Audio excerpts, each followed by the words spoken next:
Welcome. Welcome to the Wii Robot Party. As you can see, I just arrived in the Robotaxi, the cybercab. There's 20 more where that came from. So they've been traveling. There's no people in them, as you can see. The car's just going by with no people. And we have 50 fully autonomous cars here tonight.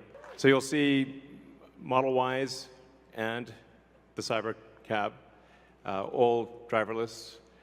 You'll be able to take a ride in the cybercab. There's no steering wheel or pedals. So I hope this goes well. So with autonomy, you get your time back. This is a very big deal. I think the cost of autonomous transport will be so low that you can think of it like individualized mass transit.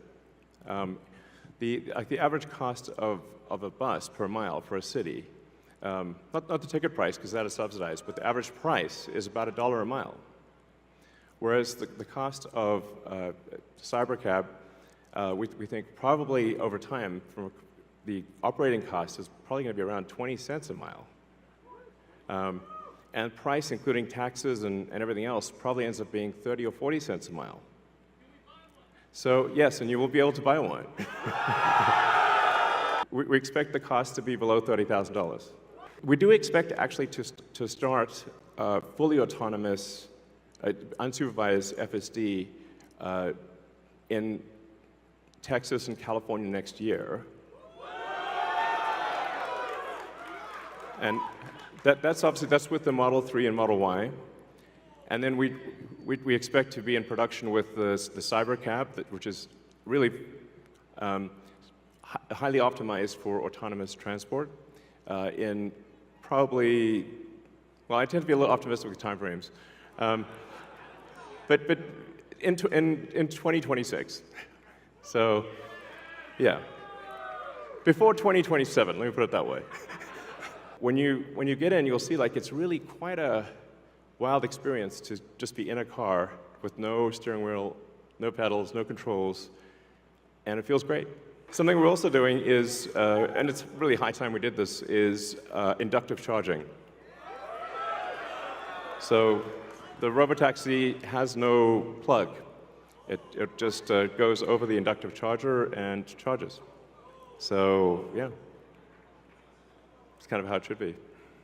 Oh, and also, what happens if you need a vehicle that is bigger than a Model Y?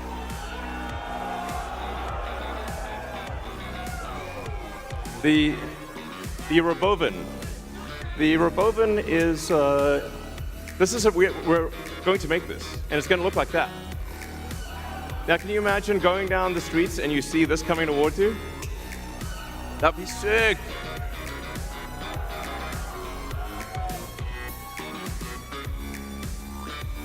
So this can carry up to 20 people, and it can also transport goods. So you can configure it for goods transport within a city, or transport of up to 20 people at a time. Everything we've developed for our cars, the batteries, power electronics, the advanced motors, gearboxes, the software, the AI inference computer, it all actually applies to a humanoid robot. So the same techniques, it's just a robot with arms and legs instead of a robot with wheels.